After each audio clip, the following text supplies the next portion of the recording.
I was here to announce the Global Mangrove Alliance partnership, or the beginning of that partnership, with Conservation International, the World Wildlife Fund, and the Nature Conservancy.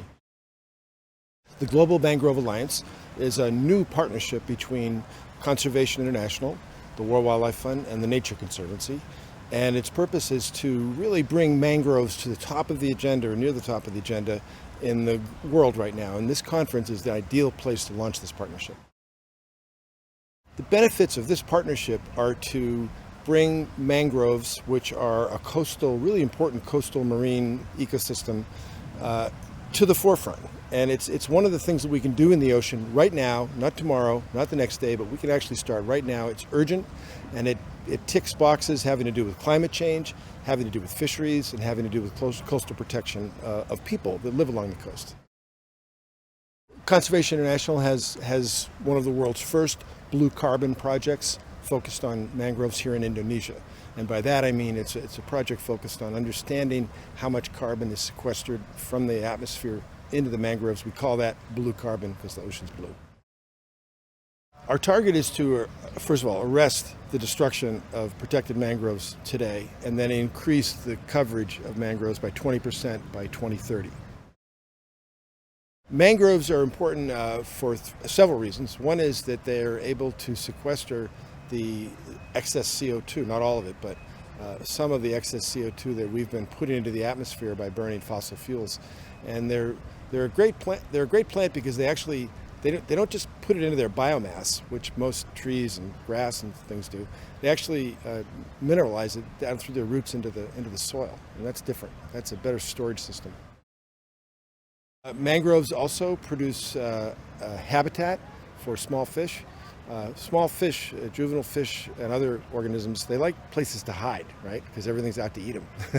So they love mangroves because there's all these like roots and systems they can get in there and hide behind. Basically, anywhere in the ocean, you have a lot of diverse habitat. You find small creatures, and mangroves are particularly good for that purpose. They also fortify the coastline from wave erosion, and that's really important because if you don't have any vegetation growing, like if you tear it all up, waves will come in and just kind of wash the sand away, wash the soil away, and it'll make people vulnerable that are living there. So you want to have healthy mangroves or healthy seagrasses or healthy coral reefs. In this case, we're talking about mangroves as a sort of a natural breakwater, a natural protection for people. The number of different ways that you can protect mangroves are as varied as the number of ways that we actually destroy them. Okay, so there's not one fix for everything. We actually don't know all the solutions that we're going to be using yet. It'll be very much context specific. By that I mean, if we're in Indonesia, there are going to be certain Indonesian considerations we need to take into account. Indonesian construction practices, the Indonesian economy, etc. If we're in a remote, uninhabited island in the middle of the Indian Ocean, it'll be another set of procedures we might take into account. So it's really it's an adaptive management system. We're going to come in, see what the threats are, and see what the suite of solutions will be for that particular area. I don't mean to be vague, but it really is a variety of different approaches. Primary threats to mangroves worldwide are anything that humans do around them that's destructive. So if you're building a home and you decide you want to have a nice view of the ocean, you get the chainsaw and you cut all the mangroves down in front of the house lot. That's not a good idea. You're better off putting the house back a little bit further or up on stilts if you want a view. If you want a shrimp farm, it's very tempting to just take the mangroves out and dig some holes and start to grow shrimp. Better idea is to leave the mangroves and find a place where there isn't already growth and put your shrimp farm there. You can also have downstream effects. All water flows back to the ocean eventually.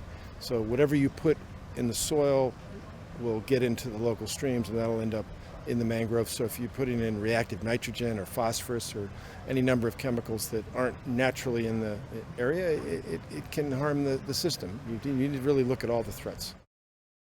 The World Wildlife Fund, Conservation International, Nature Conservancy, we're global nonprofits, NGOs, committed to various aspects of the environment.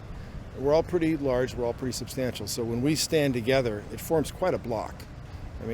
Imagine like three big car companies getting up and saying, we're going to build a car together. It's that kind of import. We all bring our expert engineering, we bring our connections, we bring our funders, and there's a real economy of scale here. We're going to accomplish things that we couldn't accomplish by ourselves. At the same time, it's a big tent, and we're opening the doors to other organizations. Doesn't matter how big they are, but what matters is that they are effective and they're committed to the same mission. Today we had a really successful launch here, and for me it was looking into the audience and seeing everybody paying attention, and everybody had their hand up. Everybody had something to say. We were already beginning to create the new network that we need to achieve this. You're not going to achieve much in this world unless you create networks, because that's how things happen now. You've got to get the right people connected, thinking together, working together, and achieving something together. That's the only way you get things done in this big, complicated, globalized world.